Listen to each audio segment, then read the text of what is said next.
Ladies and gentlemen, President Trump just fired a massive warning shot directly over the bow of the United States Supreme Court, and no, I am not joking.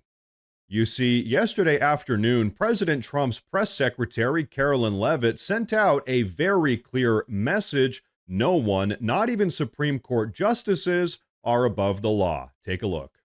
You guys arrested a Milwaukee County Circuit judge for allegedly helping illegal immigrants get away. As you guys look at other judges, would you ever arrest somebody higher up on the judicial food chain, like a federal judge or even a Supreme Court justice? Well, that's a hypothetical question. Again, I defer you to the Department of Justice for individuals that they are looking at or individual cases. But let's be clear about what this judge did. She obstructed federal law enforcement who were looking for an illegal alien in her courthouse. She showed that illegal alien the door to evade law enforcement officials. That is a clear-cut case of obstruction. You don't have to be a lawyer to understand that. And so anyone who is breaking the law or obstructing federal law enforcement officials from doing their jobs is putting themselves at risk of being prosecuted, absolutely.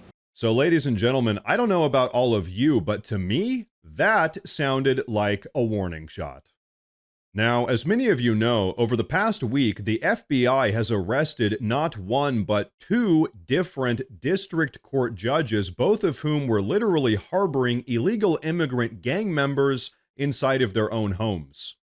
So what that means is that Press Secretary Carolyn Leavitt's message wasn't just some throwaway line. No, it was a nationwide announcement.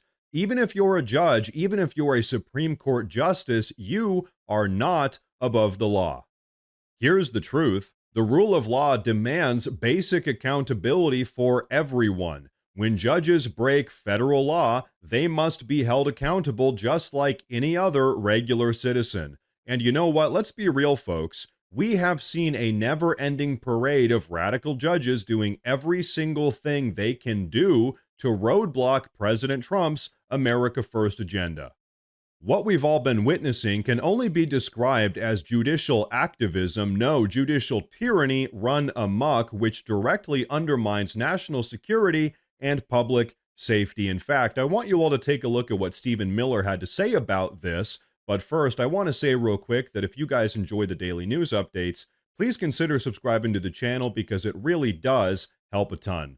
But okay, take a look at this.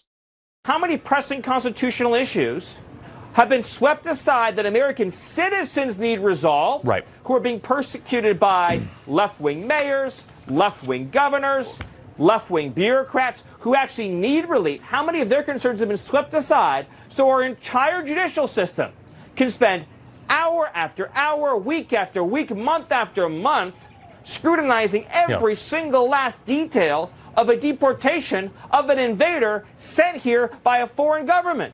Ladies and gentlemen, exactly. He just hit the nail right on the head. While American families here in America are struggling, these judges are too busy trying to stop border security, they're trying to halt deportations, and they're trying to undermine every lawful action that President Trump tries to take. And you know what? It's not just the lower court judges that are doing this either. Just last week, as you all saw, the United States Supreme Court issued an absolutely disgraceful hold on President Trump's lawful use of the Alien Enemies Act, stopping the deportation of violent illegal immigrant gang members.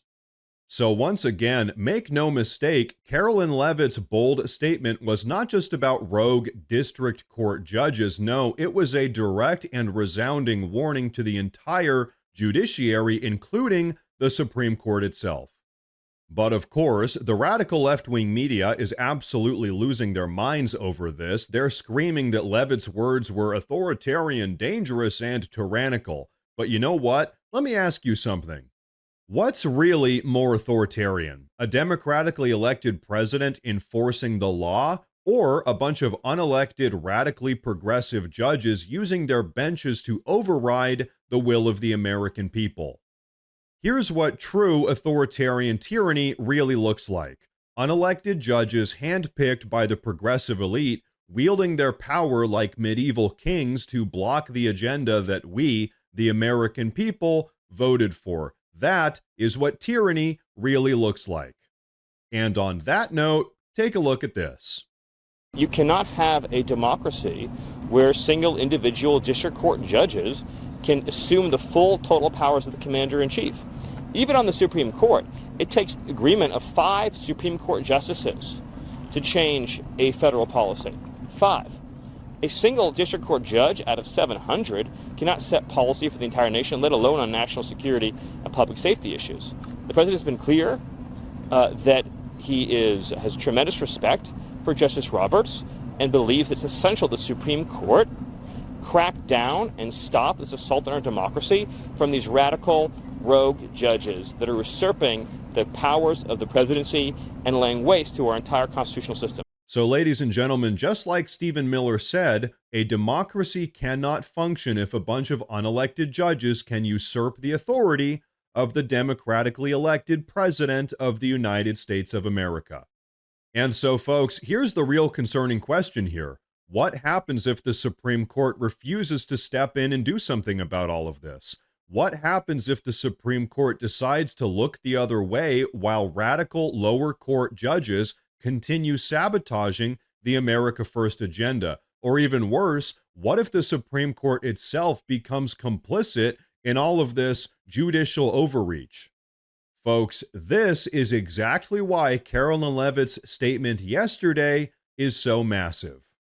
Because once again, what she said wasn't just some casual remark. It was a message, a very direct, very public, and very serious warning to the Supreme Court. If you break the law, if you overstep your judicial boundaries, if you attempt to undermine the President of the United States of America and the democratic will of the American people, you will be held accountable. No exceptions. No one, not even a Supreme Court justice, is above the law.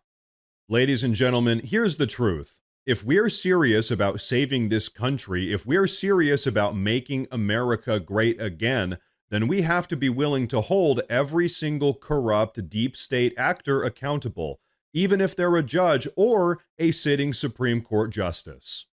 And honestly, I hope that's not what it takes, but if it is, then full steam ahead. It is time to finally put America first. Now, folks, before we wrap up with today's video, I want to say real quick that I've actually gone ahead and made a community Facebook page where I'll be posting additional news and updates as it relates to all of this. So if you guys use Facebook, check out the pinned comment down below and give that page a follow. But everyone, that is going to be a wrap for today's video, so please go down below and drop a comment. Let me know what you think about all of this. Please like the video while you're down there. As I said earlier, please consider subscribing to the channel because it really does help a ton with my daily struggle here on YouTube. Thank you all very much for tuning in today, and of course, as always, stay safe.